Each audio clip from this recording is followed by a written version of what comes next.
Պարոն Խանդանյան,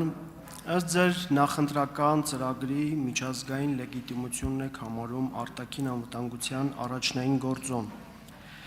Հիշեցնեմ, որ Փաշինյանը լեգիտիմության դերի մասին դեռ խոսել էր 2019 թվականին Ալիևի հետ Վիեննայում։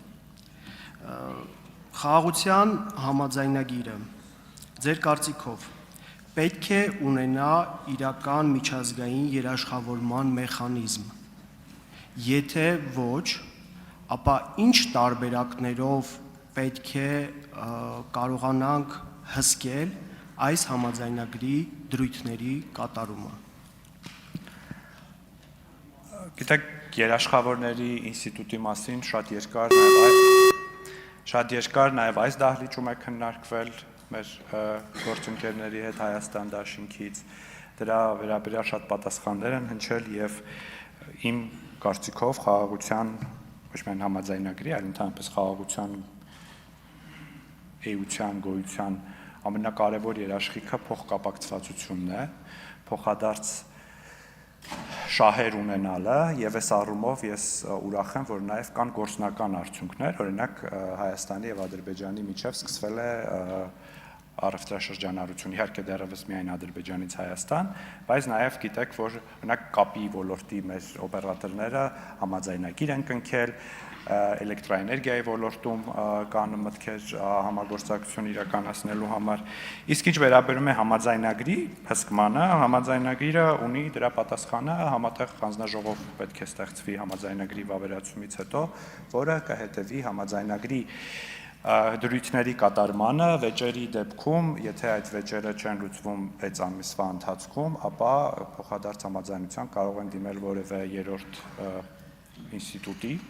որը կկարողանա այդ հարցերին պատասխաններ տալ։ Արձագանք Սովետական Միության եւ Գերմանիայի ապրանքաշրջանառությունը 1 միլիարդ մարկ էր։ Հիմա հասկանանք, սա այն զսպող ցուցիչն է, մեխանիզմն է, որը որ պիտի համաձայնագրի դրույթների կատարման համար դառնա ցուցիչ, թե այլ մեխանիզմներ կան, որովհետև մենք տեսնում ենք, որ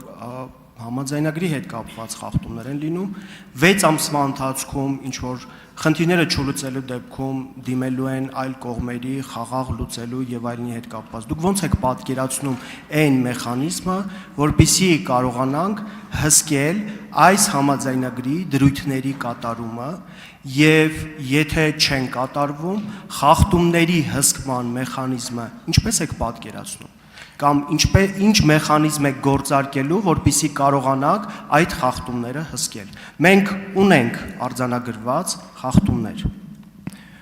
Պարոն Գևորգյան, համաձայնագիրը դեռ չի վավերացվել եւ դրա խախտումների վերաբերյալ վաղ է խոսելը։ Ես ներկայացրի որն է մեխանիզմը, դրանից բացի որևէ այլ մեխանիզմ չի նախատեսվում, ինչ վերաբերում է զուգահեռ օրինակներին, Ռուսաստանն էլ Ուկրաինայի անվտանգության երաշխավորներ։